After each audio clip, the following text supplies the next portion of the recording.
মঙ্গলবার হটস্পট নন্দীগ্রাম। একদিকে রাজ্যের বিরোধী দলনেতা তিনি প্রচারে জনসংযোগ সারছেন নন্দীগ্রামে খোদাম বাড়িতে, অন্যদিকে পবিত্রকর জনসংযোগ শুরু করেছেন নন্দীগ্রামের বাসুলি মায়ের মন্দিরের পুজো দিয়ে।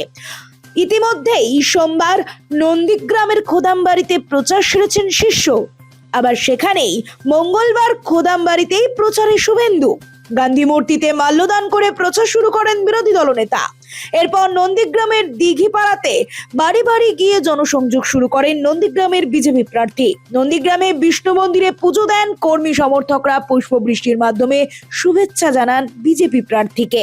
পথসভা থেকে শুভেন্দু বলেন, গত 15 বছরে আরজিকর থেকে নারী নির্যাতন হয়েছে, এবার বিজেপি সরকার করবে। আবাস যোজনার বাড়ি নিয়েও অঙ্গীকার করলেন শুভেন্দু। শুধু 1,20,000 ঘর নয়, 80,000 টাকা দিয়ে সোলার প্লেট লাগিয়ে দেওয়া হবে, যাতে ইলেকট্রিক বিলের খরচও না বহন করতে হয় সাধারণ মানুষকে। সাথে সাথে বাড়ি বাড়ি জল ও শৌচালয় নির্মাণেরও প্রতিশ্রুতি দিলেন শুভেন্দু।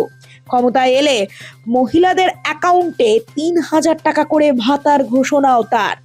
আর বিজেপি এলে হাতে কাজ, পেটে ভাত, মাথায় ছাদ আমাদের অঙ্গীকার। আমরা 1,20,000 নয়, আবাস যোজনাতে প্রত্যেকটি বাড়িতে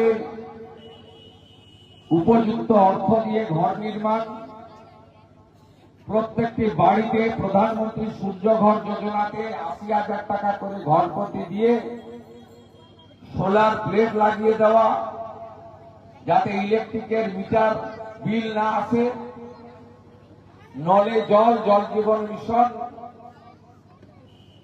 এবং সাথে সাথে স্বচ্ছ ভারতের অন্তর্গত শৌচালয় নির্মাণ। এর সাথে সাথে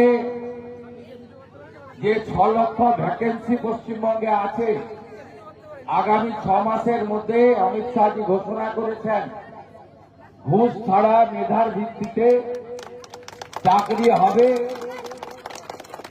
এবং টাকাকে আমরা ফিরিয়ে শিল্পের জোয়ার আনব।